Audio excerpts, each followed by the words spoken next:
microphone? Yes. Yes, so good afternoon, everyone. We have a full house of engaged people who want to understand how the EU anti-deforestation regulation will work in practice, also taking into account the challenges in the producer countries. So let me welcome everyone to this event, which is co-organized by the Responsible Business Conduct Working Group of the European Parliament, Fern, and the Greens in the European Parliament. So I would like to mention that this event will be recorded and then it will be published afterwards. And if anyone has any objections, then you can talk to the team in the back of the room. But anyway, now we will focus on this crucial aspect of the EU Deforestation Regulation, namely the future of EU partnerships with producer countries. And as we are all very much aware, we now have the final agreement on the regulation since December, which will soon be officially adopted. And its application will then start quite swiftly, expectedly already before the end of 2024.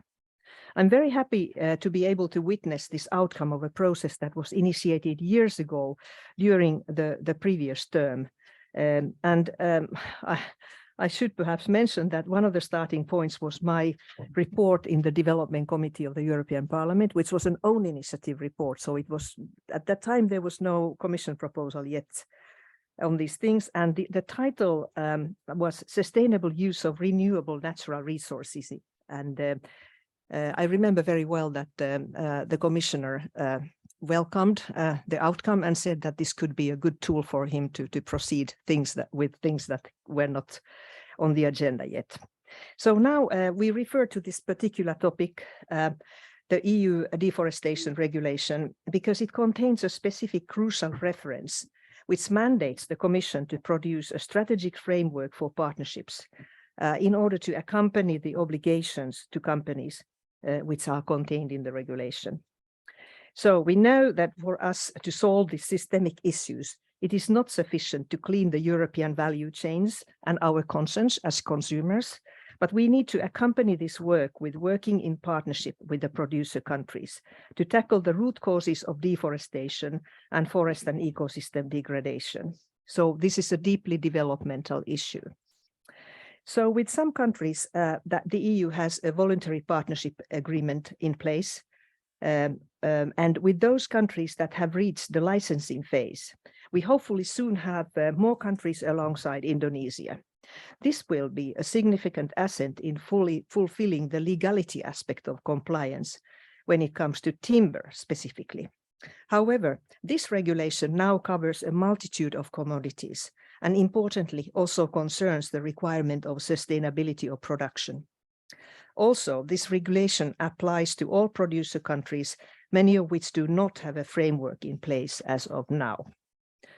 Therefore, we need really to think of a new approach, new forms of partnerships and a comprehensive framework for this. And indeed, this is why we are here today.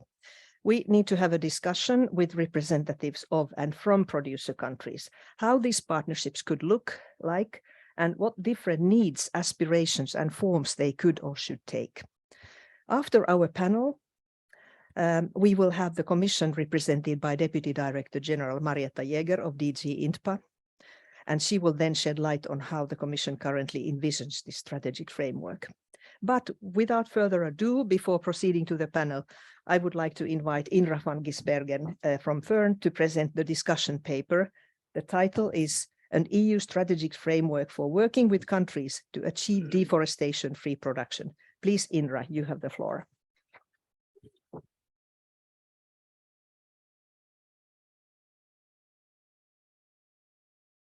Thank you very much, everybody. I'm really very delighted to have all of you here today.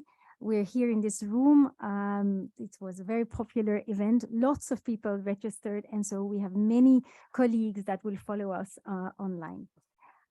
First of all, I would like to say something very briefly regarding the house rules.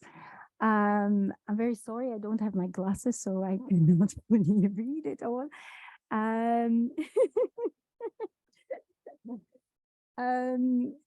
Yeah, so maybe Daria can come and help me. I'm very sorry. Hello,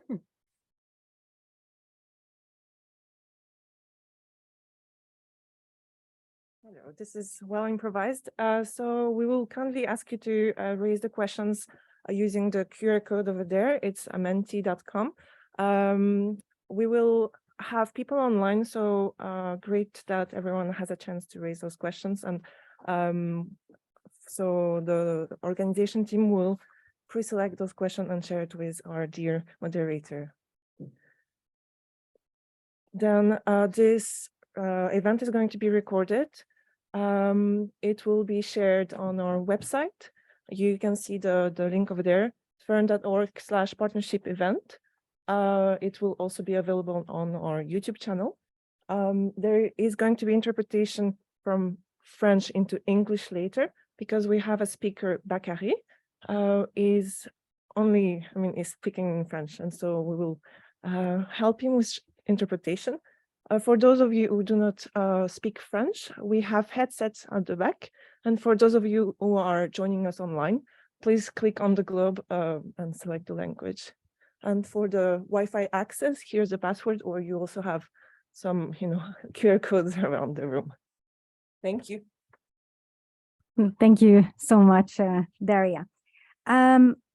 As Heidi already told us, indeed engaging with partner countries, and especially forested countries, it's really part of the recipe to address deforestation. And so we're quite delighted also that in the new text of the new regulation, there is some wording regarding a strategic framework.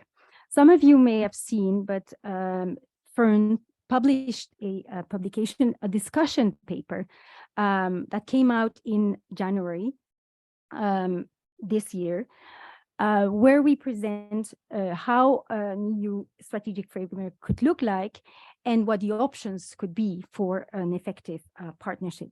This is just a discussion paper, and it really is one of our aims that it really inspires to have a discussion in different countries.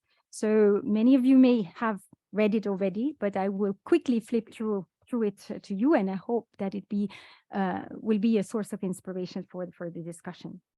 So why we think, and not only Fern, but many partners in the South, but also member states and other actors, we think it's very important to engage with partner countries, is because it's cleaning up our own supply chains and cleaning up the European markets. It's not enough. So next slide, please. If we're really serious to tackle the root causes of deforestation, it's very important to speak with the different stakeholders in the different countries. That is to maximize, in fact, the positive impact of any regulation or any further action to address deforestation. It can be engaging with partners, can lead to the improvement of governance, address also national reforms at national level, and also protect smallholders and so on. Moreover, to deliver on the implementation of this new deforestation-free regulation, we also need all the actors on board, and we have to also talk with the governments, but also other stakeholders in the different producer countries. If not, we risk to create a two-tier system whereby the clean deforestation-free products would go to Europe and the rest may be channeled elsewhere. And of course, the EU's action is meant to have an impact globally and have a real impact on deforestation worldwide. Moreover, if we do not talk with partners in forested countries, it's very possible that certain crops or production of certain commodities will shift to something else that would also trigger deforestation, for example, mining, or that crops will grow in areas where other ecosystems, other ecosystems are. So next slide, please. We are delighted that in 2019, there was this communication stepping up EU action to address, protect and restore forests, to see that in priority 2, there is explicit language and engagement of the EU to work with partners in forested countries. This can be done through the regulation, but probably through a set of other complementary measures. In the European Deforestation Regulation, we see this famous Article 28, which is all about cooperation with third countries. And there it's very spelled out in the legal text that the EU shall engage in a coordinated approach with producer countries or parts thereof. So in high-risk areas, for example, it's very important to speak or to make arrangements at a jurisdictional level. Moreover, the EC is engaging to develop a comprehensive European strategic framework for such an engagement with third countries. And these partnerships may include, but is not limited to, structured dialogues, administrative arrangements, but also existing agreements may be rewarded or may play, such as, for example, the VPAs. And also discussion may turn around the development of roadmaps. Moreover, it says explicitly that partnerships and cooperation shall follow full participation of all stakeholders. So also there is recognition of participation of indigenous people, communities, and also smallholders to ensure, and also the promotion of incentives, which can be trade incentives, is also something that is already mentioned in the legal text. Next slide, please. Now, engaging or working together with tropical forested countries is nothing really new. There are different initiatives. There are, for example, the FLEC VPAs. Today, we have a whole set of forest partnerships. There are other initiatives like CAFI, RED+, and so on. But these existing partnerships or initiatives, maybe they do not really relate directly to the EUDR. And therefore, there is a need to understand better how it all fits together, but also identify maybe possible gaps. So we really have a clear direction, where to go to, where the gaps are, and what to talk about. Now, we've tried to think about how a partnership strategy could look like. So next slide, please. And we tried to set up or define some guiding principles. Of course, this is a discussion paper, and we really hope that this will trigger reflection. So we think that guiding principles that should be clear enough and be defining also the priorities, how to work with the deforested countries, that would be quite important. Moreover, there should be enough flexibility because the context in different countries is very different. And so tailor-made partnerships are really key. So the context in Indonesia is very different from the one in Brazil, and flexibility is key. In such a partnership, it's also very important not to lose out of sight that it's all about tackling the root causes and underlying conditions. And so, that is important. And for example, tenure rights, securing tenure rights is a national element, but definitely connected to deforestation. And then it should also discuss or define how to assist producers to comply with the deforestation-free production, and especially focus on smallholders. We define, next slide, please. We defined some guiding principles, and there are 8. I think it's quite boring to run through all of them. We invite you very warmly to read it in our publication. We do have some hard copies at the counter. But what is important that there is a clear theory of change. So that is spelled out between the partners what change we want to see, what is needed, and how to achieve that change. And so direct incentives, because for some countries, and especially the middle income countries, maybe development aid will not be enough, but market access, a more trade-related incentive may be important. And it's important that this is clearly discussed between the parties. Political will is another key element. We have identified, 7, but these are important ones. So next one. The individually tailoring of such a partnership is important. And so discussion at national level, but maybe at subnational level or jurisdictional approach may come into the conversation as well. And the consideration of existing dialogues that do exist, building on the existing instruments is important. We think about existing multilateral initiatives, but also VPAs and so on. Next slide, please. In the paper, we also try to define some options on partnership, and we hope that that will be also subject of the debate. Linking maybe the partnerships or the progress to the deforestation risk benchmarking. We discussed this paper as well for a long time. We had a draft paper and we discussed it at length with lots of actors in the South. And we asked them as well, like, what would be the most possible option? And linking progress to benchmarking was maybe the most feasible, and also setting up maybe national traceability systems as well. So linking into the benchmarking, work towards the recognition of national traceability systems, establish maybe a forest risk commodity fund, transition fund could be another option, but there are quite lots of question marks and maybe not so positive elements. Reduce the policy barriers from the EU or at member state level to prevent that smallholders are kicked out of the market, and to ensure that they have enough living income. And the facilitation of dialogue with other consumers, such as China, for example.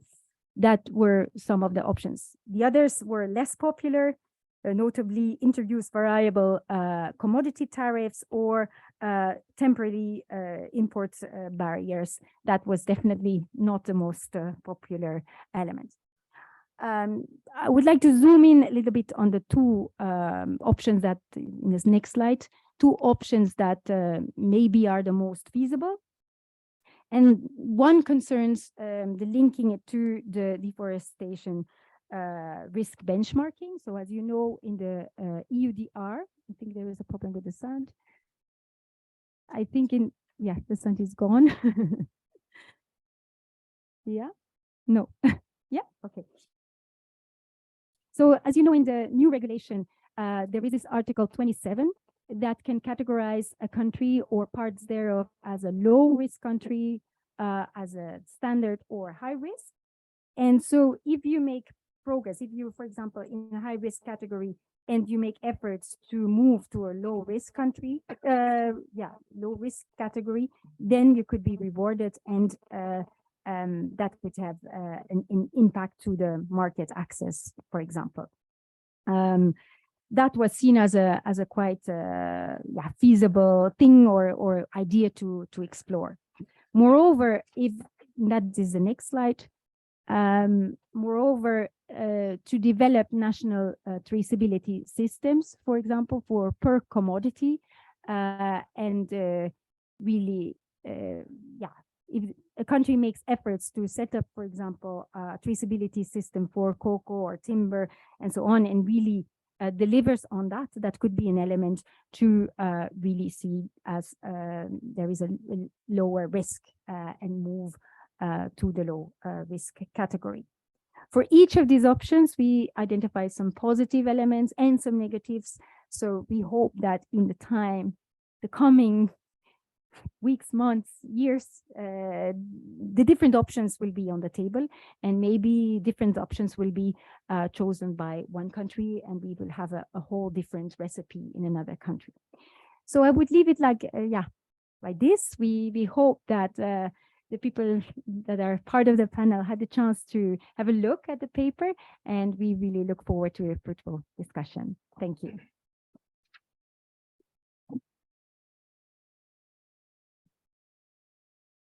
Thank you.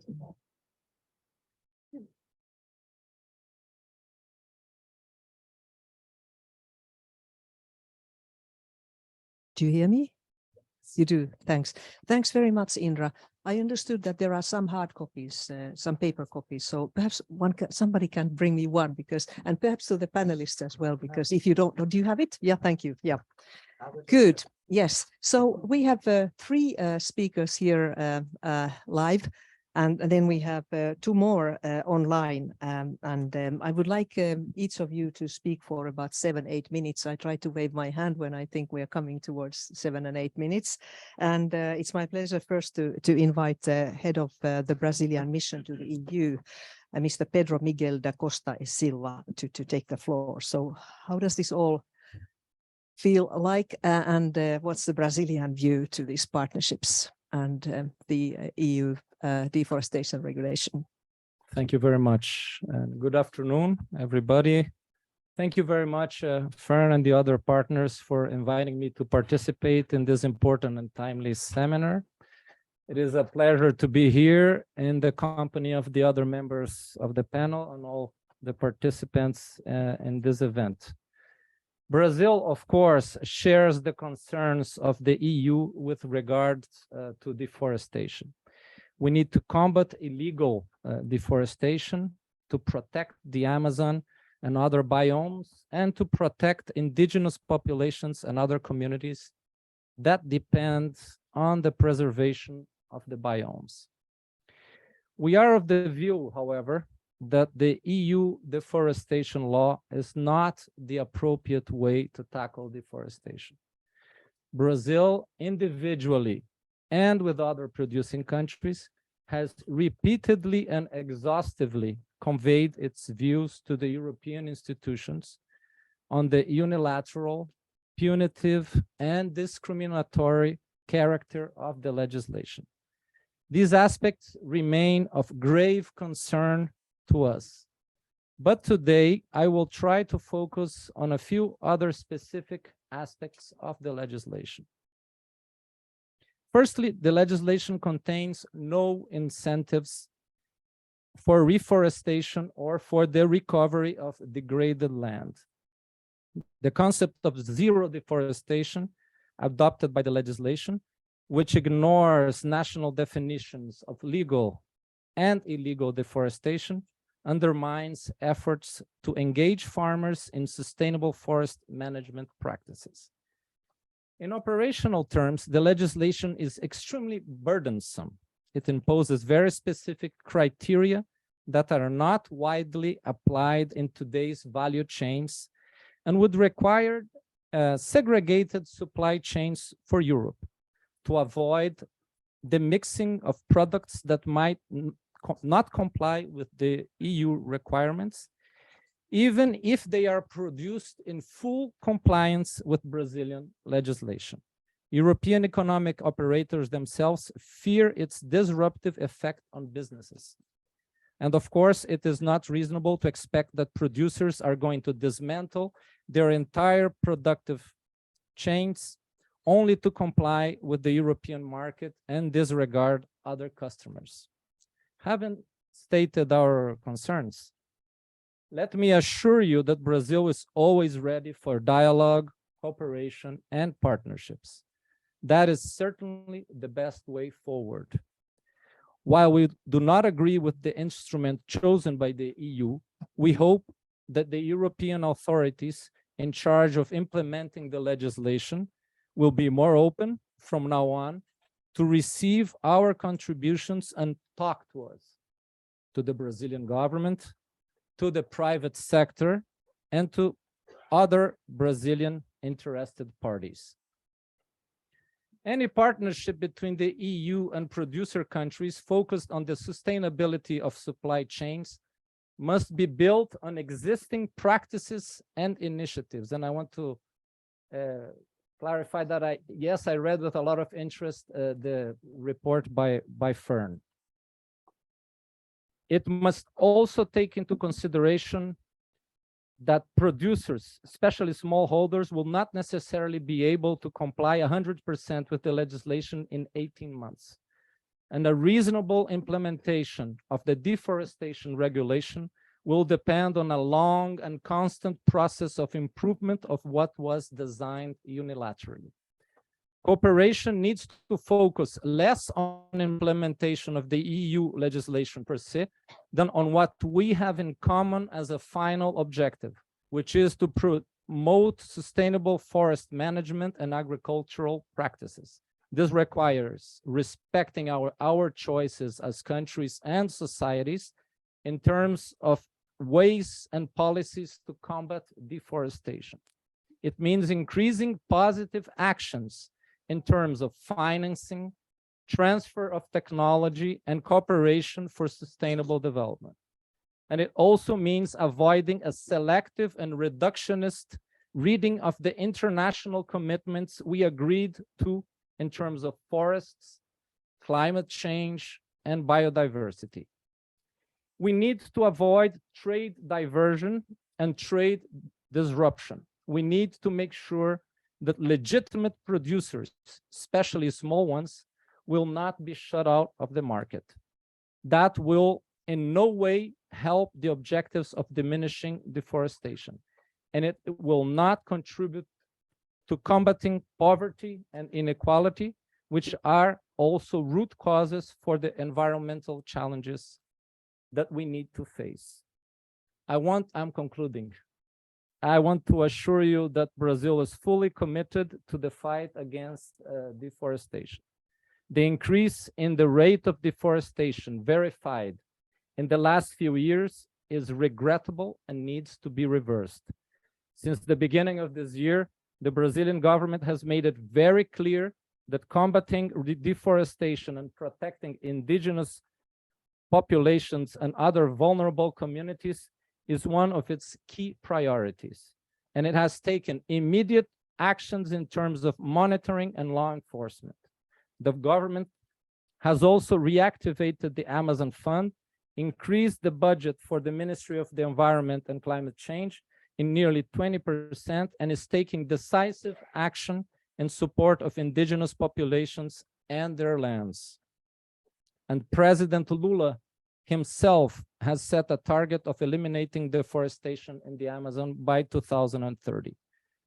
We hope that the EU will join us in meeting this challenge. We hope that it will cooperate in the implementation of important Brazilian legislation and initiatives such as our forest code, the plan to combat deforestation, and our plan for low carbon agriculture. These are the kinds of partnerships that we are looking for. Thank you very much.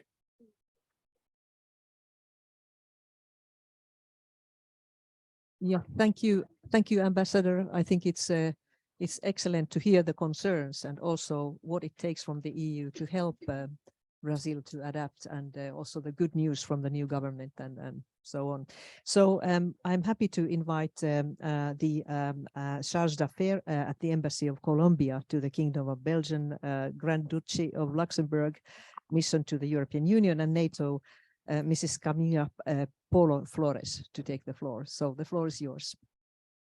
Thank you very much, MEP, and thank you to Fern for inviting us to this important event.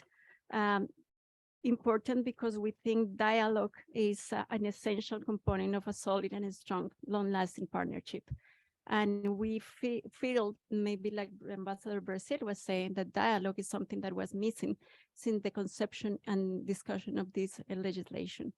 The realities of each country, each producer countries are very different and are very difficult at the same time to incorporate in a legislation that tries to fix or set some standards at the global level.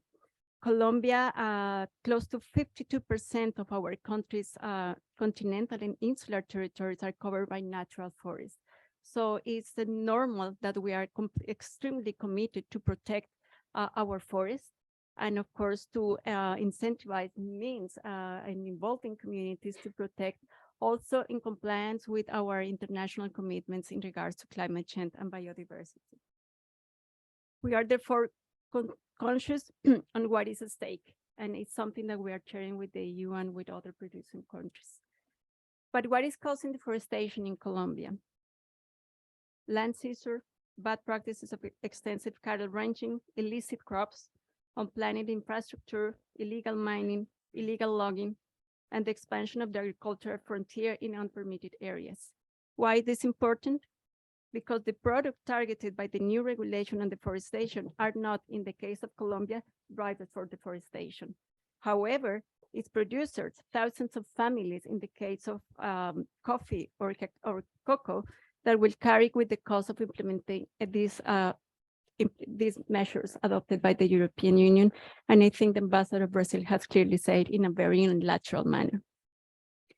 To tackle deforestation and these root causes of deforestation, Colombia has developed a plan to contain deforestation that aims to move from active deforestation hotspots to sustainable forest development hotspots. This is giving the communities an opportunity to be active in the restoration of these forests.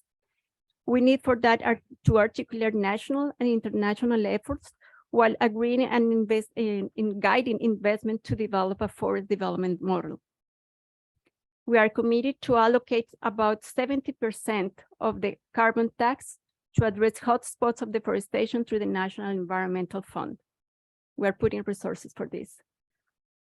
A significant component of this plan includes the consultation and work with indigenous, Black, and peasant communities. That's something that, of course, the legislation takes into account, but also in terms of the benchmarking. It's the interest of the country to invest and create incentives for this community to promote conservation, restoration, management, and conservation of ecosystems and landscapes. We are also implementing legal measures to tackle the problems of environmental crimes. That also includes security for land tenure, that is one of the biggest problems, containment and prevention with public force of illegal loggers, and of course, a sharing investigation at different interinstitutional levels. How much this will cost to Colombia? About $17 million. Why is this important? Because many of the measures that we are considering for contain our deforestation are resources that we cannot allocate or reallocate to accommodate to the needs of one specific market. We need international cooperation to tackle the objectives of deforestation that, once again, are not related to the commodities that have been targeted by the legislation approved by the European Union. Colombia considers that this was a unilateral measure that give very little concern or attention to the comments made by producer members. Colombia was very active, and that's why we appreciate very much this scenario, because it's something we didn't have at the beginning of the process. There are many risks, many of those included in the document prepared by Fern, but there are many others that are of big concern of Colombia. One is, of course, the political and reputational risks arising from the benchmarking system. We consider that type of system are not for this work anymore.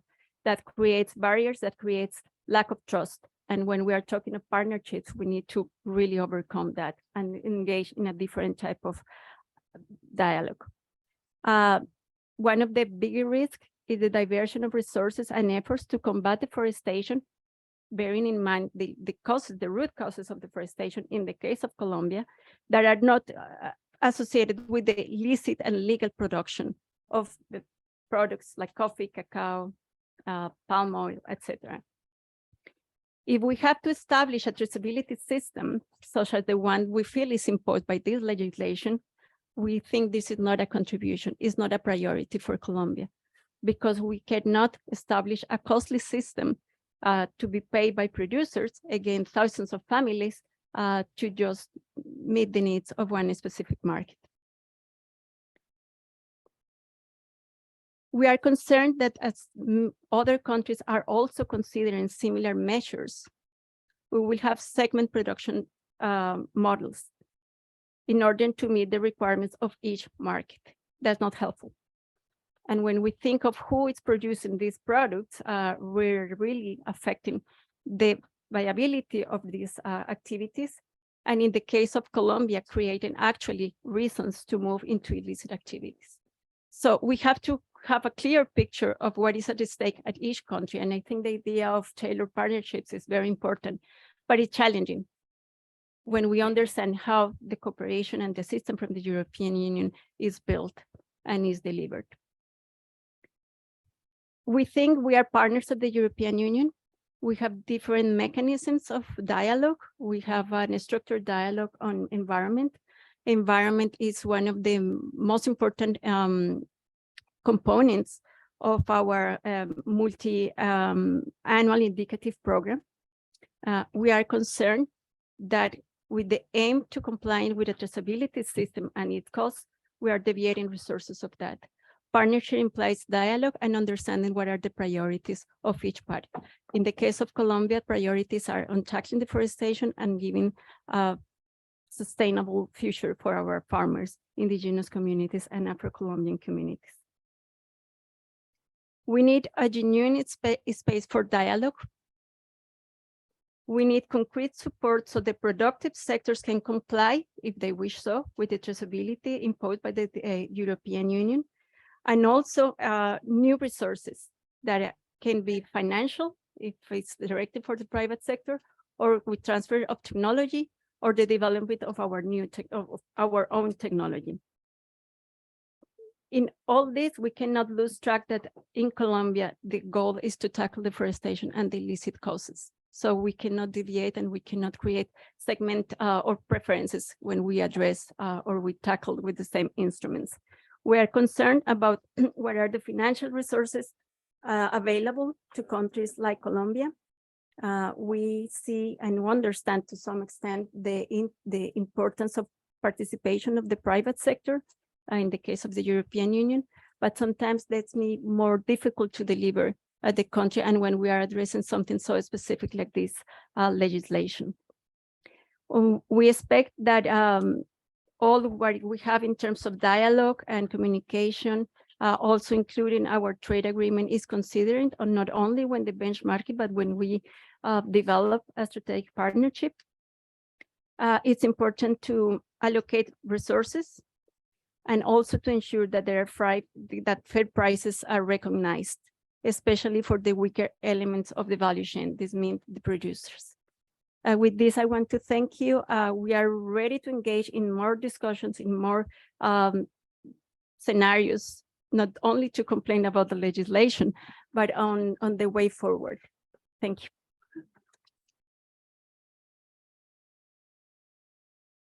Yeah, thank you very much, Mrs. Flores.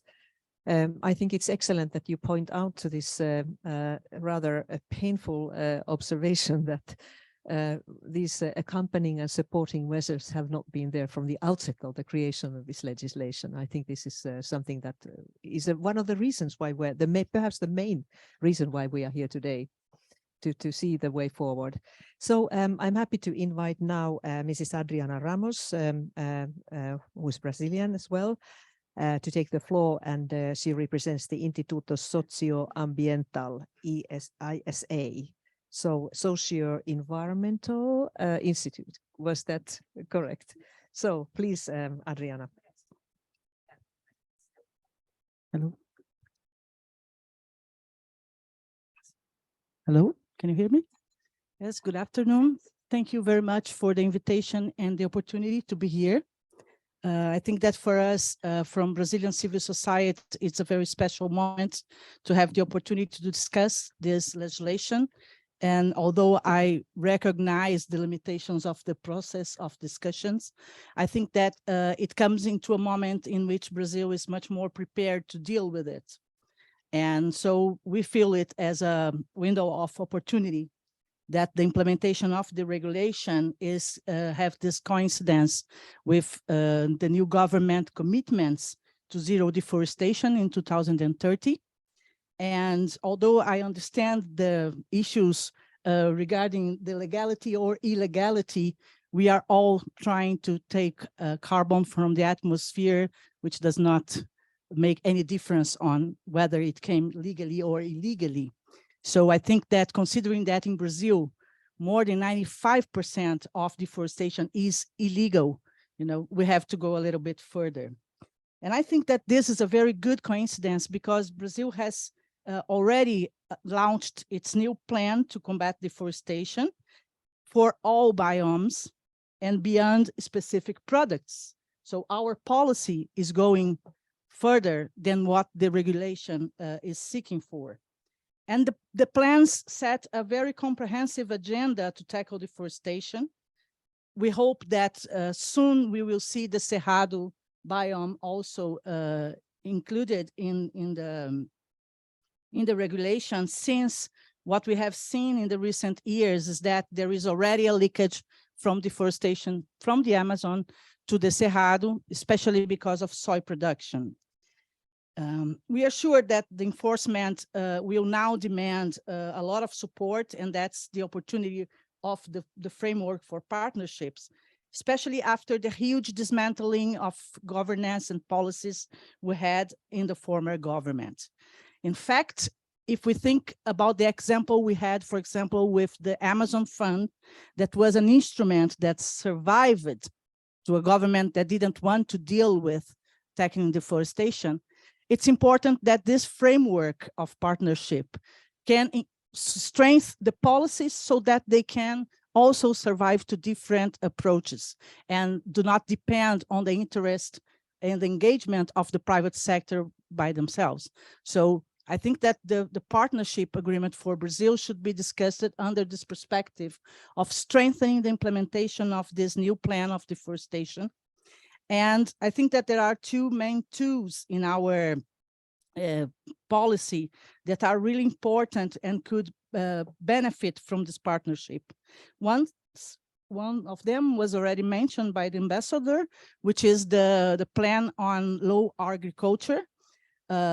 carbon agriculture, which shall substitute the governmental funding to agriculture and cattle in Brazil, and will certainly leads to drive the system to a more sustainable one. And the other one is the Rural Environmental Register, which is a tool that was created within the Forest Code in Brazil, and is a register done by the landowners that establishes the area in a system with the polygon of the properties, in which everyone is able to see what are the areas of forest, what are the compliance with the legislation that it sets. Recently, the government started to cancel the register that was done in an irregular basis. So the implementation of these registers, the validation of this entering of information from each landowner will allow us to have a general overview on what is the situation of rural properties in Brazil in general, and could be a very interesting basis for the due diligence process. It also can be used for the benchmarking in a sense that it will give an idea on how the majority of the property are leading with the environmental legislation. But of course, it needs to be improved. It needs to be transparent, and it needs to have the state level governments engaged in the validation process. So there is still a lot to be done on that. But I think that this should be one of the focus of the discussion on a possible partnership. Partnership must also consider support to smallholders associations to strengthen their conditions to comply with the regulation. So besides what we have to do in each property, it's important that we strengthen the political role of these associations to guarantee that familiar agricultures that provide almost 80% of food production in Brazil, but has only 23% of land ownership. The majority of land in Brazil are in the hands of the big owners. I think that this is also a key way of guaranteeing that this legislation will support sustainable development, inclusion, and poverty eradication. I think that we also have to consider the importance of strengthening forest governance by indigenous peoples, Quilombolas communities, which are the former slave-backed communities, extractive communities, and smallholders in general. I would say that indigenous people do not depend on the forest, but the forest depend more on them. The forests depend on the way of living of these communities so that it keeps existing. And there are several new interesting archaeological studies showing us that the connection between how they cultivate the land and how the forest became what we nowadays recognize as important to be conserved is a key topic of this discussion. That will include, of course, ensuring territorial rights, land tenure regularization, and supporting the social biodiversity economy, which is the real economic development for the people that lives in the Amazon or in other areas in Brazil. Unfortunately, what we have seen, and a lot of studies are showing that, is that there is a very few part of employment based on the rural sector, and the commodity chains in the ground, at least the plantations, are far from bringing economic development to the local level. Cooperation should also include forest restoration, and I think that we all agree that this is a very important part of the process, especially to guarantee compliance with the legislation for smallholders. And we are also concerned about the social control on the process that's to come. So I think that due diligence has to guarantee transparency and social control so that we can have common sense on what's being done and what's being recognized as compliance. And unfortunately, it's very important that we also go further in terms of bringing human rights violation to this discussion. Unfortunately, in Brazil, it's still very common that we find violation in some chains, especially slavery labor, as we recently have found in the wine production in the south of Brazil. So if that happens in the area which is more developed in the country, imagine in the Amazon region. So we think that there is a lot of opportunity in the moment that Brazil is living, in the new policies that are in place, and that the partnership framework for the EU regulation can be a good partner to enforce the legislation and the policies so that we can come back to the time in which we were the country that have most contributed to reduce emissions from deforestation in the world. Thank you.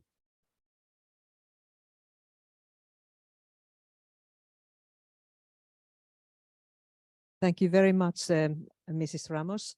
I think now we have heard that there is a great opportunity also in these partnerships, and that we can indeed address the root causes of deforestation, and while addressing the needs of local populations and indigenous peoples. So thank you very much for giving this presentation. Now we move online. We have our next speaker from Côte d'Ivoire online. I'm very happy to invite Bakary Traoré from Côte d'Ivoire to take the floor.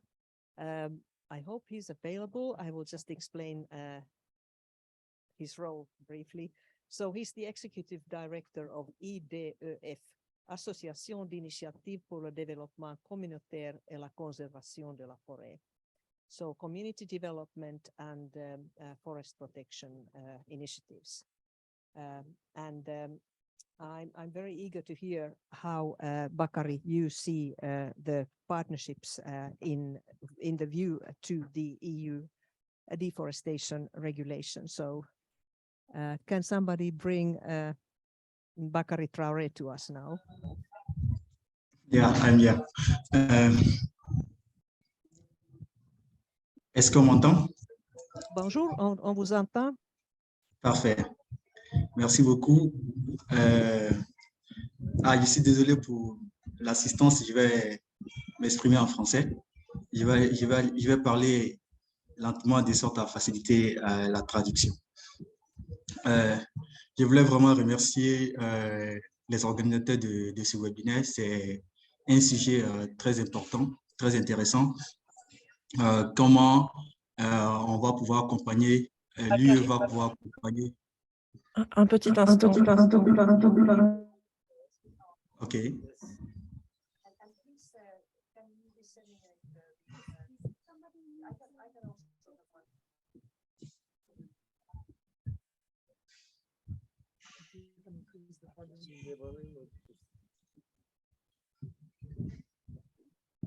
Yeah, it's an important message. We need to make sure that we hear and understand. Yeah.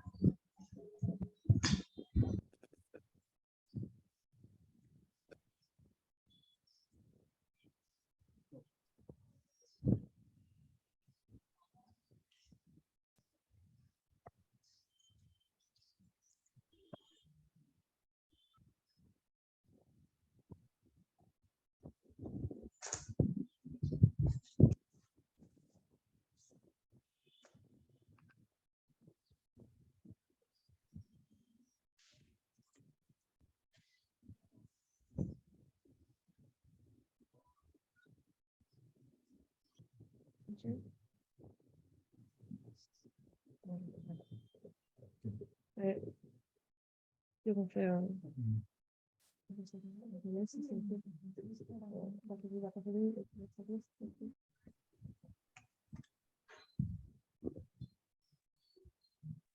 Bakary.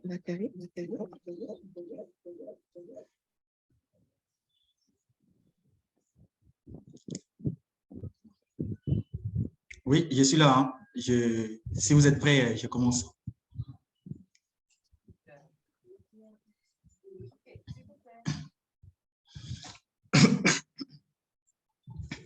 Pardon. Est-ce que... Bakary, Oui, si c'est possible, en fait, on a un petit souci avec l'interprétation. Est-ce que tu oui, pourras parler et l'interprète va faire le relais avec toi? Il n'y aura pas d'interprétation simultanée, je suis désolée. il n'y a pas de problème. Tout ça me va.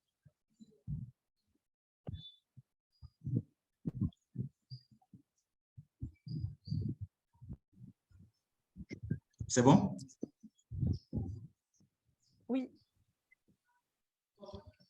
Ah, je suis désolé pour les participants. Hein. J'ai un niveau anglais très, très pauvre quand je parle. Donc, je préfère vous épargner cet anglais horrible. Donc, si c'est OK, je commence. My English is not very good, so I would like to spare you this moment. Can I start now my speech? OK. Donc, je disais que grand merci à Fern d'organiser cet événement et surtout sur cette thématique parce que c'est un sujet important de discussion en ce moment chez nous en Côte d'Ivoire, notamment entre les acteurs de la société civile et les producteurs. So thank you to Fern for organizing this webinar. It's a very important moment for us, especially in Ivory Coast, for the civil society, but also the producers. Alors, dans la préparation de mon intervention, j'ai discuté avec quelques-uns de nos amis des ONG parce que ce qu'il faut savoir, c'est que nous, on a ici en Côte d'Ivoire une plateforme qu'on appelle la plateforme ivoirienne pour le cacao durable, dans lequel se trouvent des ONG et plus de 78 coopératives qui représentent environ 150 000 producteurs de cacao.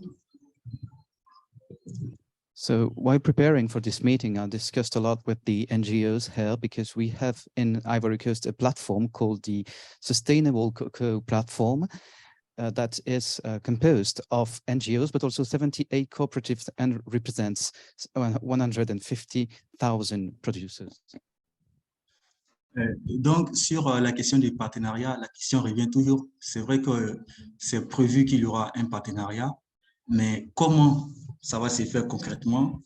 Comment est-ce qu'il y aura des accompagnements? S'il doit y avoir des accompagnements, qui sera accompagné? Dans quelle proportion?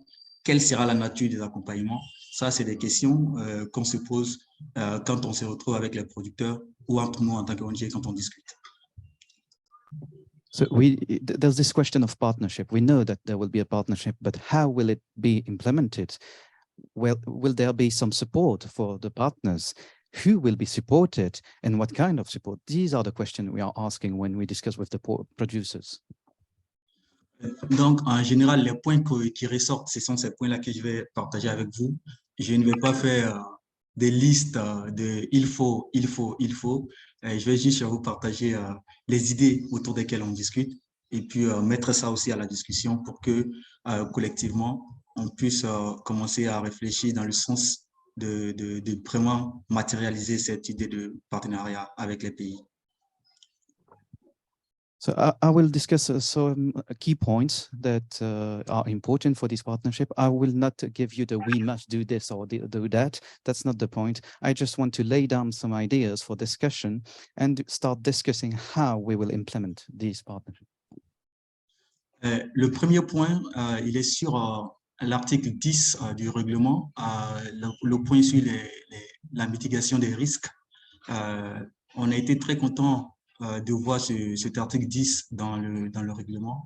C'est un élément important pour nous dans le sens où l'inquiétude, c'était que, puisque les opérateurs vont devoir mettre le produit sur le marché européen, donc en l'occurrence le cacao, que les efforts à faire pour s'adapter ne soient pas en fait totalement pris en charge par les producteurs, mais que les opérateurs puissent participer à cet effort. Et l'article 10, pour nous, était un élément qui va permettre de, d'une certaine façon, mettre la pression sur l'opérateur pour qu'il puisse prouver qu'il a vraiment contribué au fait que les producteurs soient en mesure de se mettre en conformité. Donc, ça, c'est le premier point de discussion dans le partenariat, dans tout ce qui est prévu dans le cadre du partenariat, le point de vigilance sur l'application de cet article 10 en termes de comment les opérateurs accompagnent concrètement les producteurs pour qu'ils soient en mesure d'être en conformité et que ça ne puisse pas être un effort individuel des producteurs.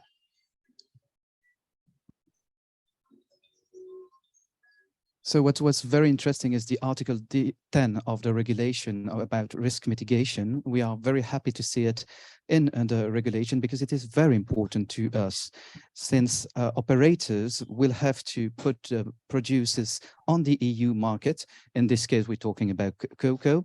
And so they have to make, according to this article, efforts to support the producers, and not only these efforts will not come only from the producers themselves, because Article 10 can help us put pressure on the operators because they need to ensure that producers are compliant with the regulation. So this is the first part of the article, so how the operators will support the producers, and this is very important to us. Et le deuxième point que j'aimerais développer ici, c'est vraiment un point qui, je pense, nous a interpellés, nous en tant qu'ONG aussi, mais aussi qui doit interpeller tout le monde, c'est le fait qu'on est dans cette idée de dire tout le temps les petits producteurs. Alors, déjà, le terme petit producteur, par moment, on peut penser que c'est une sorte de bonne appellation, de sorte à ce qu'on puisse prendre en compte des réalités des gens qui n'ont pas suffisamment les moyens. Mais nous, on dit qu'il faut vraiment qu'on sorte de cette idée de petits producteurs pour considérer que les producteurs sont une partie prenante à part entière à prendre en compte d'un certain niveau dans la discussion, de sorte que l'une des difficultés aujourd'hui pour les organisations de producteurs, c'est le fait que plus que dans la filière, il y a énormément d'intermédiaires, chaque niveau d'intermédiaire, c'est des diminutions des revenus pour les organisations de producteurs. Donc, la réflexion pour nous, dans le cas de ces partenariats, c'est peut-être qu'il faut qu'on trouve un moyen de mettre en place une sorte de quota pour les organisations de producteurs, d'avoir un accès direct au marché directement, sans passer par les Cargill, les Barry Callebaut, etc., mais avoir une proportion pour eux d'être en mesure d'avoir un accès direct au marché avec les entités. Cela va leur permettre d'avoir plus de revenus, donc ces revenus ne seront pas pris, arpentés par ceux qui mettent le produit à travers eux sur le marché, de sorte qu'ils sont en mesure aussi, eux, d'avoir plus de revenus et donc de faire répercuter ça sur les membres dans les organisations. Okay, so my second point as an NGO, but also it could apply to everyone, is that it's important. We've been discussing all the time about small producers. And this might seem a good terminology, but the thing is, when we talk about small producers, that we don't talk about everyone. We need to start talking about maybe producers as one stakeholder, one single stakeholder. And the difficulty we have when we discuss with producers organization is they tell us that there are a lot of intermediaries. So for each intermediary, you lose revenues. So maybe we could have some sort of quotas for these organization of producers to access the market directly without having to go through Cargill or others. This would, of course, help them get more revenues, and these revenues wouldn't end up in the hands of intermediaries. C'est un point extrêmement important pour nous qui a fait l'objet de discussions importantes, et j'aimerais vraiment inviter l'ensemble des acteurs à avoir ça à l'esprit dans les discussions, cette idée d'accès direct au marché. On pourra discuter de comment ça se présente, etc. Mais c'est vraiment fondamental si on veut sortir de ces narratifs de dire les petits producteurs, il faut qu'on sorte de ces narratifs et qu'il faut qu'on arrive à faire en sorte qu'ils soient à mesure de pêcher le poisson et non qu'on leur donne toujours du poisson.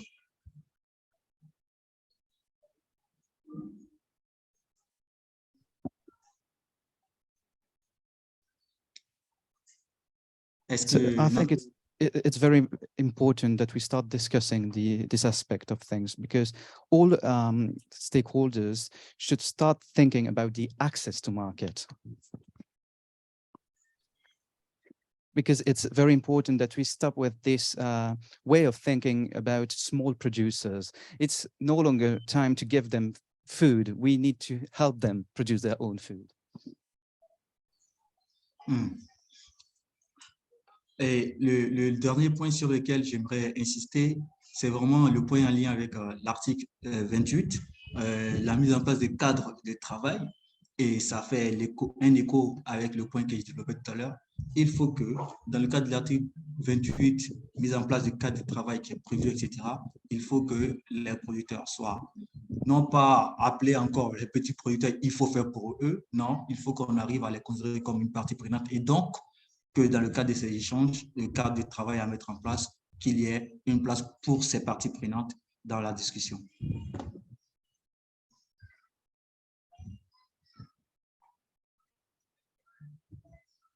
So my last point is about Article 28, so the framework for implementation. It's very important that the producers, as I was saying, and it goes a bit with what I was saying earlier, so they must not be seen as small producers anymore. We have to help them become producers and then and more than that, they have to become stakeholders in the discussion. That's very important. So we need to give them a role, a place in the discussion around the table. Voilà un peu ce que je voulais partager avec vous. Merci beaucoup pour l'invitation et pour l'écoute. Et je suis disponible s'il y a des interrogations. Merci beaucoup. So this is what I wanted to share with you. Thank you very much for inviting me to take the floor with you. And of course, I'm open to any questions.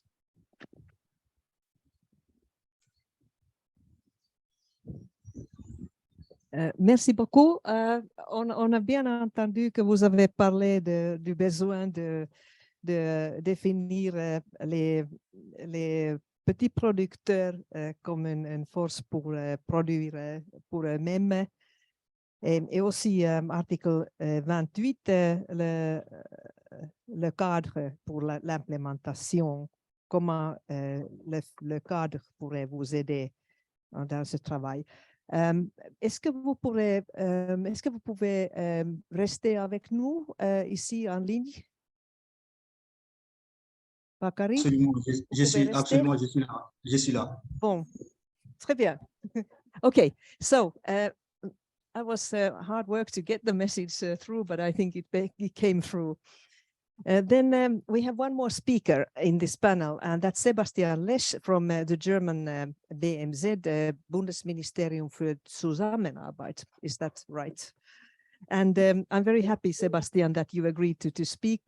So your unit is dealing with sustainable agricultural value chains, international agriculture policy, agriculture, rural development, and even innovation. So please tell us what you think about the implementation of the anti-deforestation regulation. Thank you very much, Vice President, for inviting us to this panel. I'm sorry I can only participate in a virtual manner, but greetings to the fellow panelists nevertheless. Thank you very much for inviting us. I'm also speaking as a member of the Amsterdam Declarations Partnership today, which I think is also quite important to mention. This is a great opportunity to exchange, to listen to each other, and to embark on a joint dialogue, including the perspective of partner countries is very important for us as a ministry, has been very important for us from the beginning on. We have, for example, hosted an event on producing countries' perspectives on the regulation already 2 years ago. I remember I was with the ambassadors of Colombia and Indonesia, and it's great to continue on that trajectory today. Germany, as you know, has always been supportive of an ambitious and effective and also implementable regulation. We believe that this regulation is an important element for a global transformation towards achieving international goals on forest preservation, looking at SDG 15, for example. Now, I am convinced that to implement the regulation, we need partnerships between various stakeholders. First, we need partnerships between companies and producers. The spirit of due diligence, as it is, for example, defined by the OECD, asks companies to address risks not only by avoiding risks, but by actively preventing and mitigating risks. And Chapter 2 of the regulation asks companies to implement risk mitigation measures such as capacity building for investments in producers, in particular smallholders. So I count on companies capable of doing that to actively support their producers in complying with the regulation, also through living income strategies. And then secondly, I think we need partnerships between the EU and partner countries, and notably the relevant stakeholders in those partner countries. This is why we as Development Ministry strongly welcome the article on cooperation with third countries that is enshrined in the regulation. Such an article is actually quite unique in EU lawmaking, but it emphasizes the relevance of that cooperation, of that dialogue with important partner countries, such as Brazil and Colombia, as they are present on the panel here today. The strategic framework outlined in that article on cooperation should define relevant activities for such partnerships. From our perspective, that includes incentives on forest preservation at deforestation hotspots.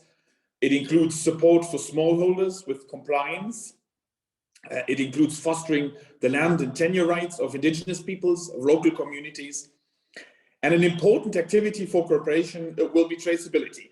If the country manages to set up a robust traceability system and keep deforestation rates very low, then that will be a very strong argument for companies to source from that particular country.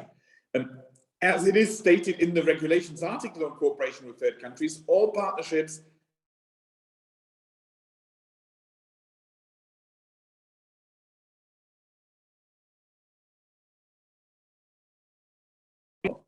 now, yes? Should I continue?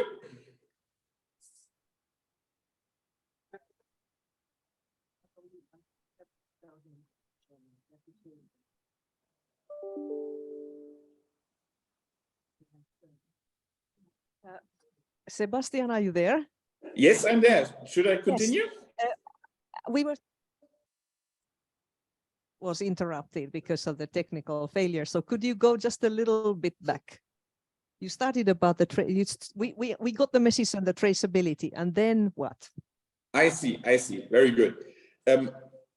As it is stated in the regulations article on cooperation with third countries, the partnerships and the cooperation shall be participatory and shall be inclusive. That's very important from our point of view. Now, Germany, as you know, has a long track record of cooperation with partner countries on forest preservation, sustainable agricultural supply chains that are stepped up now with the regulation that's coming up on the horizon.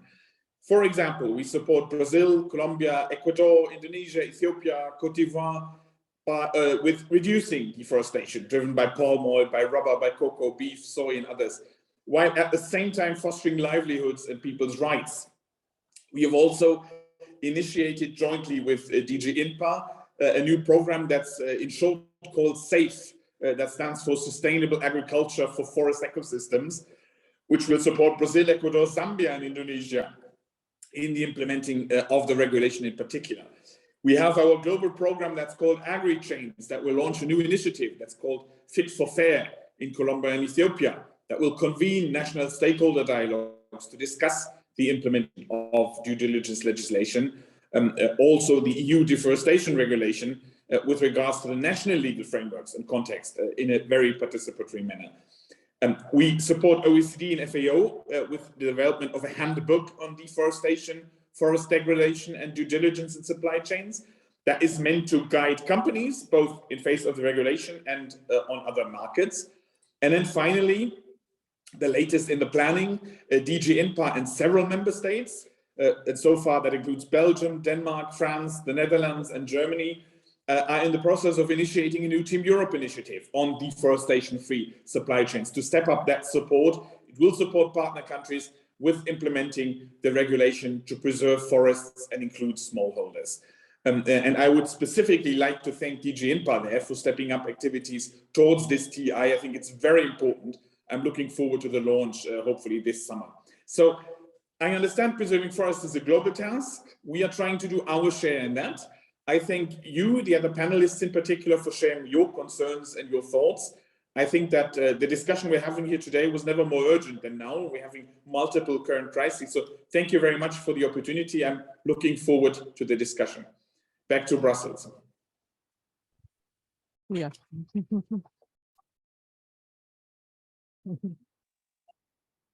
Yeah, thank you very much, Sebastian Lesch. I think we've heard some very encouraging messages from Berlin about already in a big way underway in these partnerships towards deforestation-free supply chains. Sebastian Lesch also emphasized the potential of really building these traceability systems in the producer countries, which is also something that needs capacity building and support.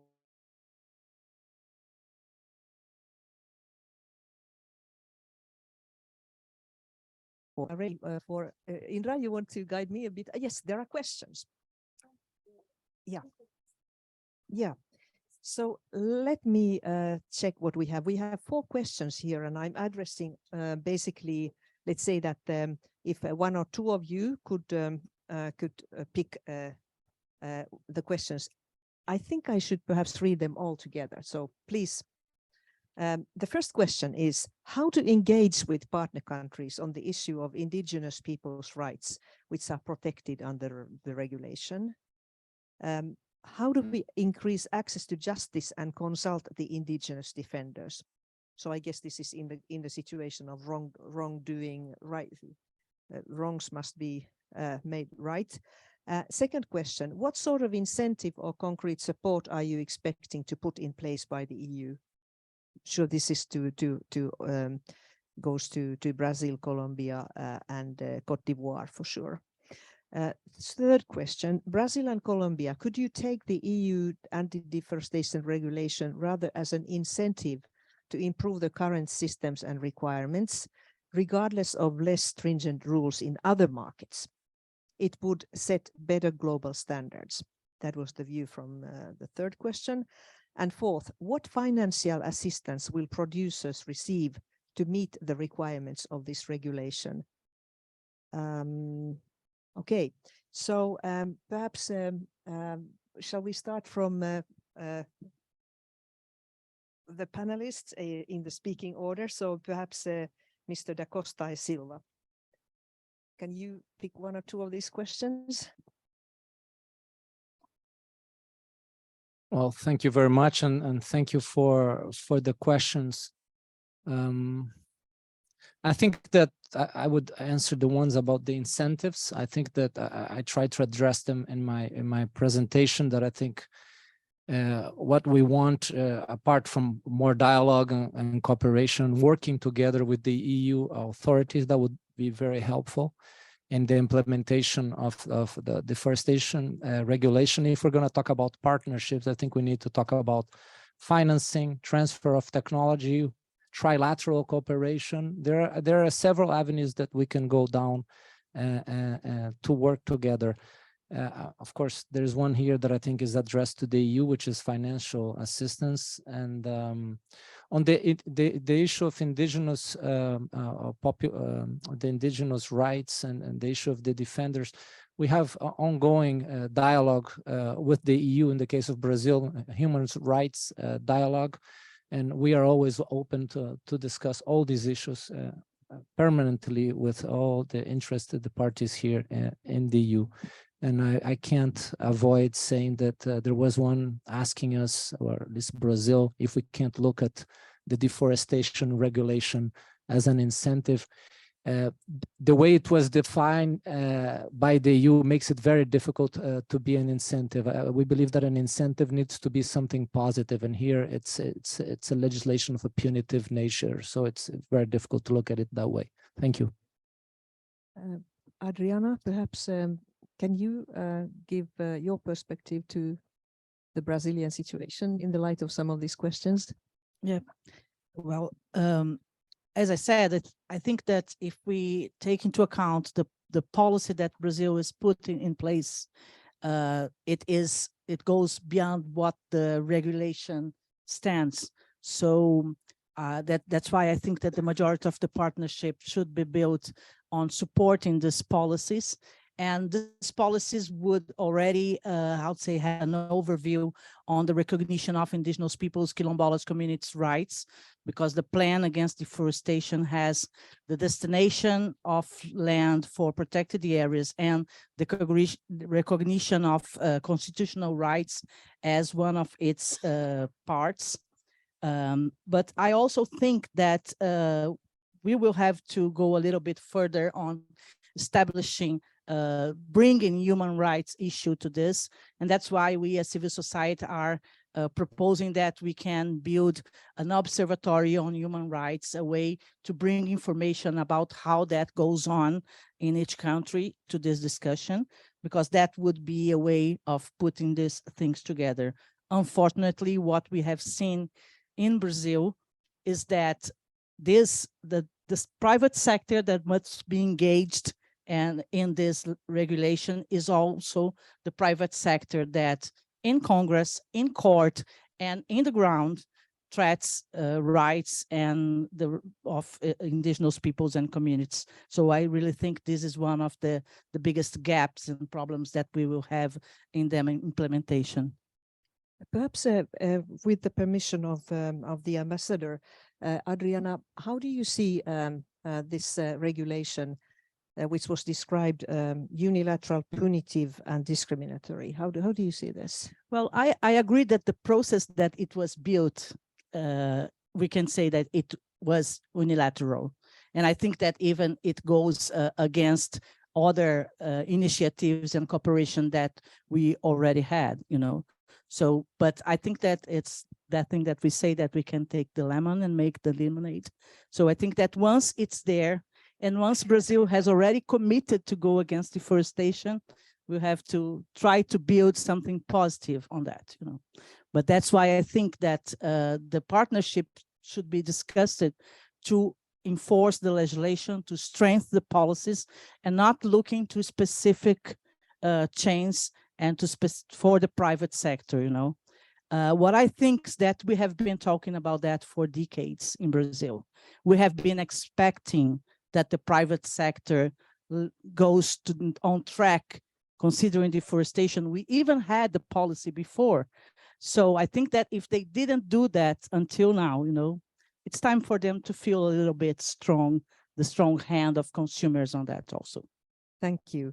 And then what about the Colombian perspective to some of these issues? Well, thank you. I like to address the question regarding the participation of indigenous communities, mentioning that according to our statistics, 47.6% of the forest is tended by the indigenous communities, and 4.7% by Afro-Colombian communities. And because we understand the importance of these communities also in preserving and restoring the forest, big component of our national plan to tackle deforestation includes the consultation and the work with them. And it's creating incentives for them to protect, to restore, using their knowledge also, and ancestral knowledge, to recognize what are the opportunities in terms of bioeconomy, and how do we, as you were mentioning before, Diana, they help us to protect the forest, not the other way around. They know much better than anybody how the system, the forest system work. And also in regards to their participation and their leadership, in the case of Colombia, we recently adhered to the Escazú agreement that actually aims to protect leaders and environmental leaders, including indigenous communities, when defending and when promoting and advocating the protection of forests and the environment in general. Another question I wanted to address in regards to incentives, besides what the ambassador have said, and how this legislation can be an incentive for us, because the EU is setting global standards. Yes, that's why we share the objective of tackling deforestation.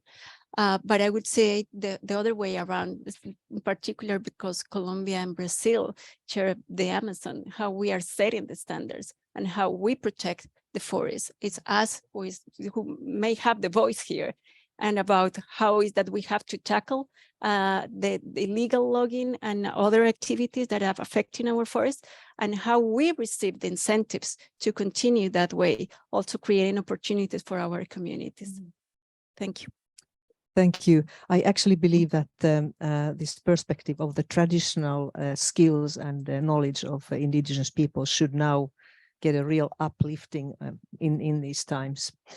So we will now turn to our two online speakers. We start from, because Sebastian is on screen now, so I would like to ask you, what would you say to these questions? What do you want to pick? Thank you. Maybe 2 points I would like to pick. The one is, I hope that in what I said, I've outlined that from our development perspective, it's very important to provide support to the producing countries.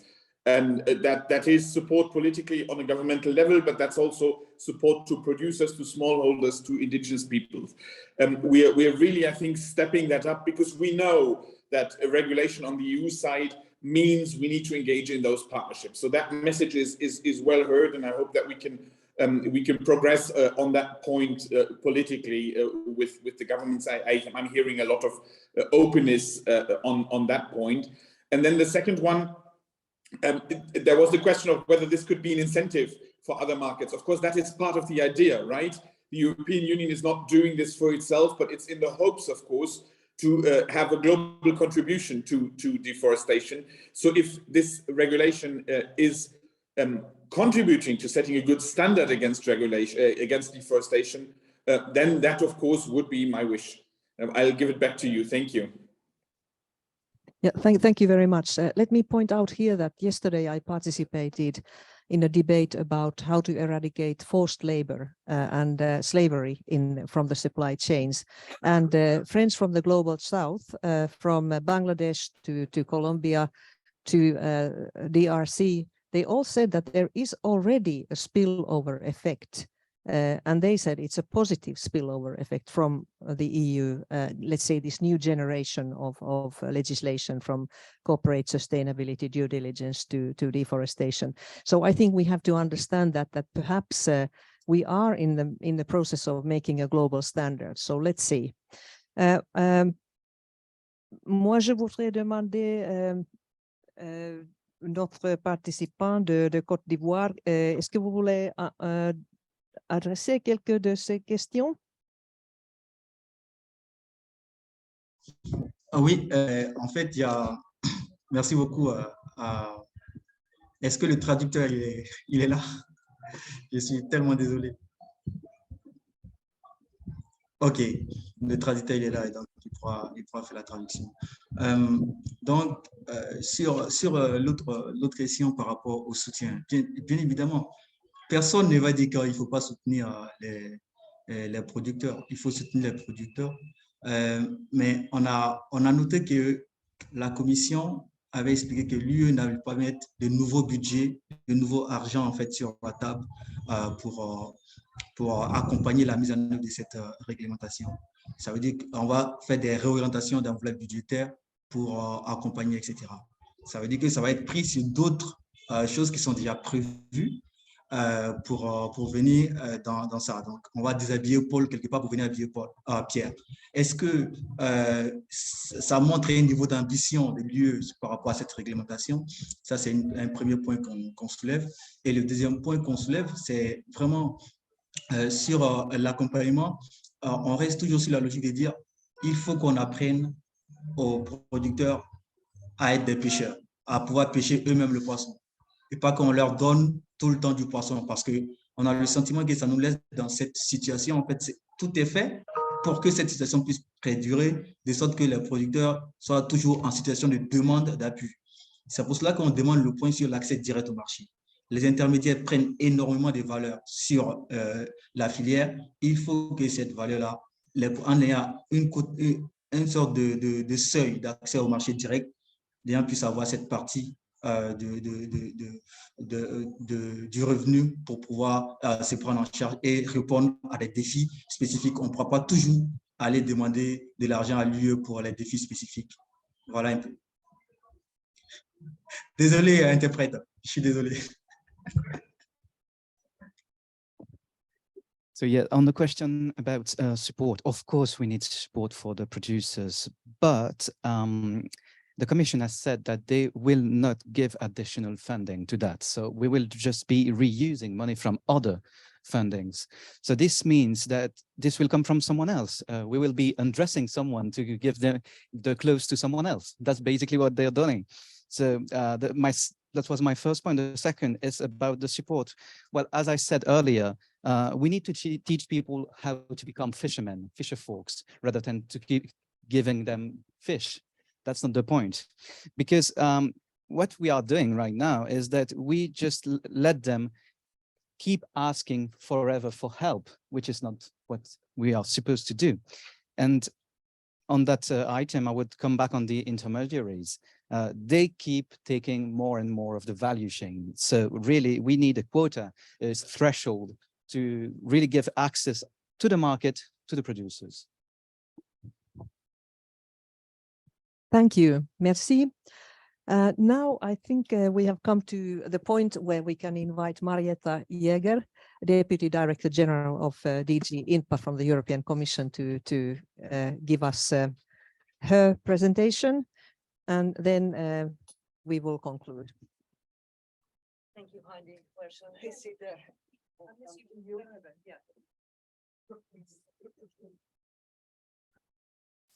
you. Excellencies, ladies and gentlemen, dear friends. Yes. Dear Heidi? Yes, perfect. So let me start by first thanking you, dear Vice President of the European Parliament, dear Heidi, and Fern, for inviting the Commission to this very important event. I am coming from international partnership, so DG. So that means that the partnership is in our DNA, and we do have a regular dialogue on all issues. But I think that this event is really organized, as we are basically going into the implementation phase of the regulation after you will be signing off with the Council very soon.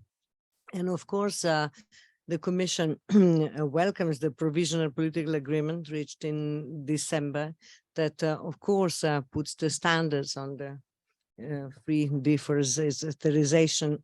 And as Ambassador has said, I mean, there is a legislative process that we take your point that, of course, the third parties should be listened as well. But the Commission had a public consultation, I think the second biggest in the history of our legislative process, with more than 1.2 million contributions to the consultations. And also we put the multi-stakeholders platform, both to involve stakeholders, researchers, third countries.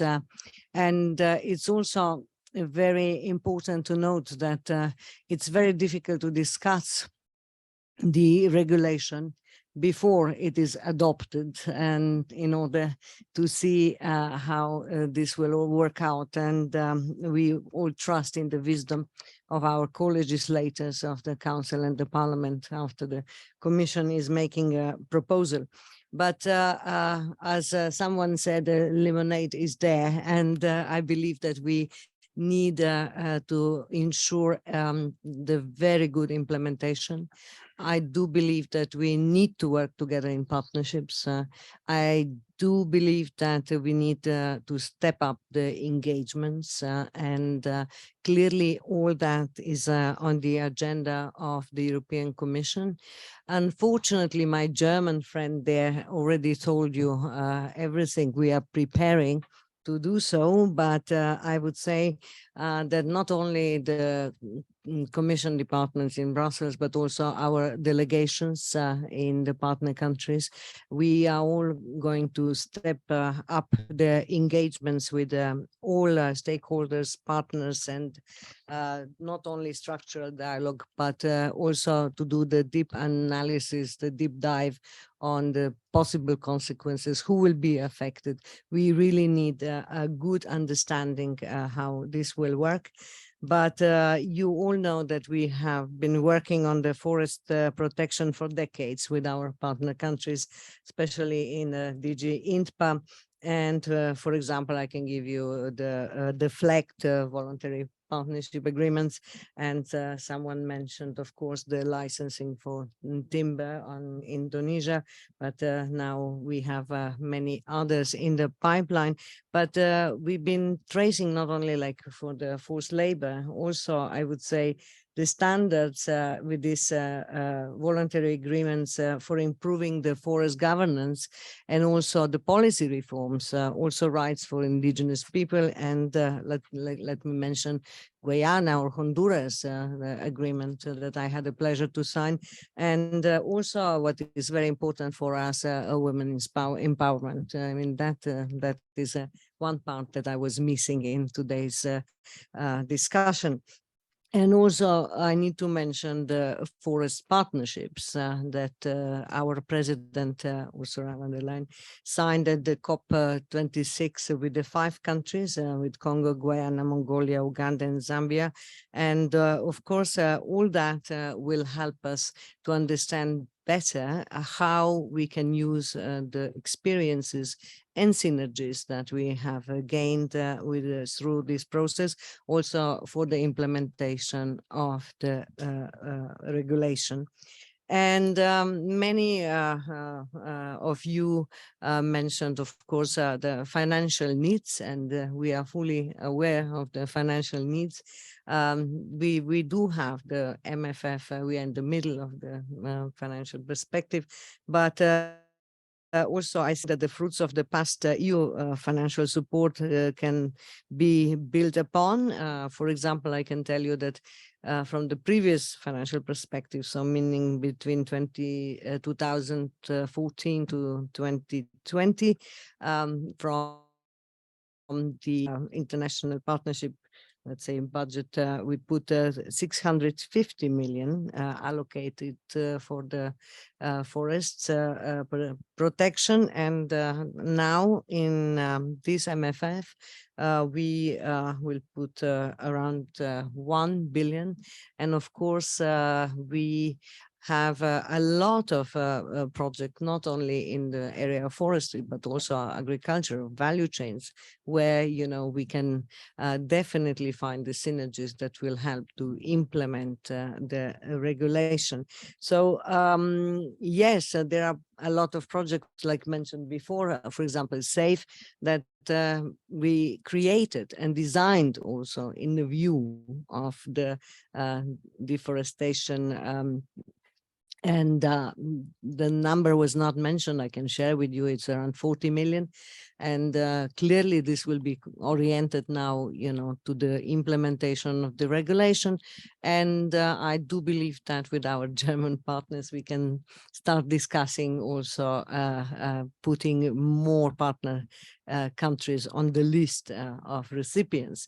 And more importantly, yes, we designed the Team Europe initiative because you know that we are working in the Team Europe mode and approach, meaning that we leverage not only the EU budget, but also the contributions from the member states and financial institutions, namely European Investment Bank and EBRD.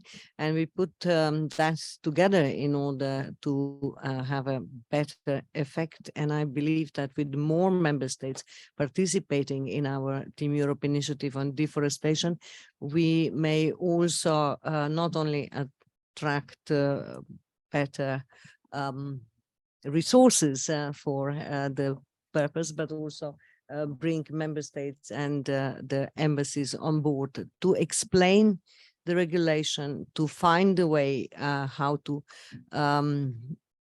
through good understanding, and I would say important procedures when it comes to operationalization, meaning from traceability to licensing to the, as we mentioned before, high standard or low risk certification or qualification. And honestly, I read regulation more positively in this way. When it's a low risk, there is only the information collection burden on the operators. And that is something that hopefully we can find a way to ease the process.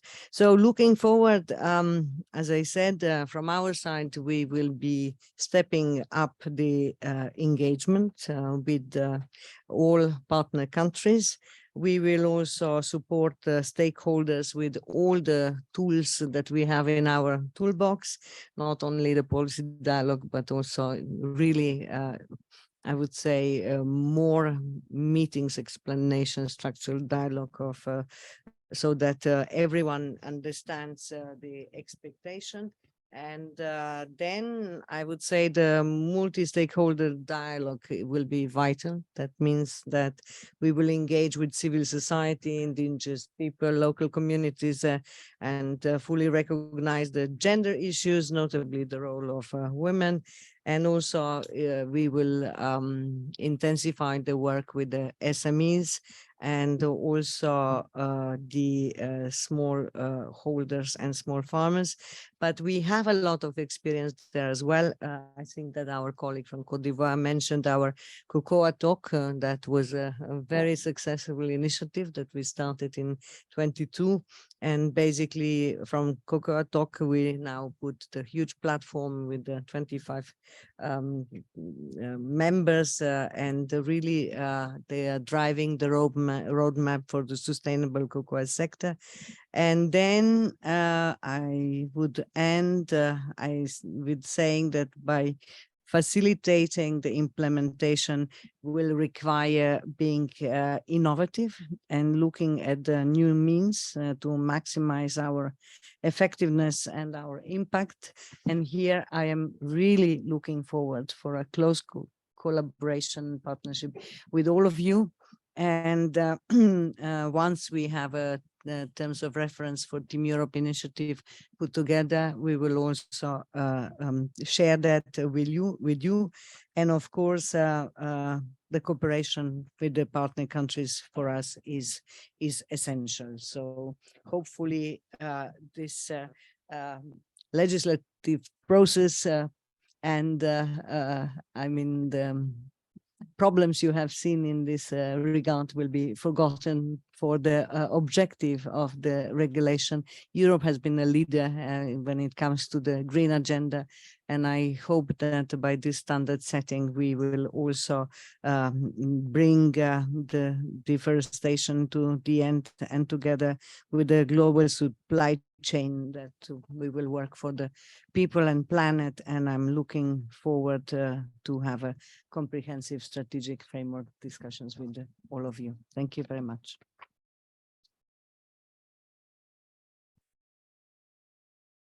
Okay, thank you very much, Marietta, for coming here and giving the Commission's view. If I may, I was there representing the Commission when you did your own report. And again, it was a pleasure Thank you. cooperating with you. Yes, thank you.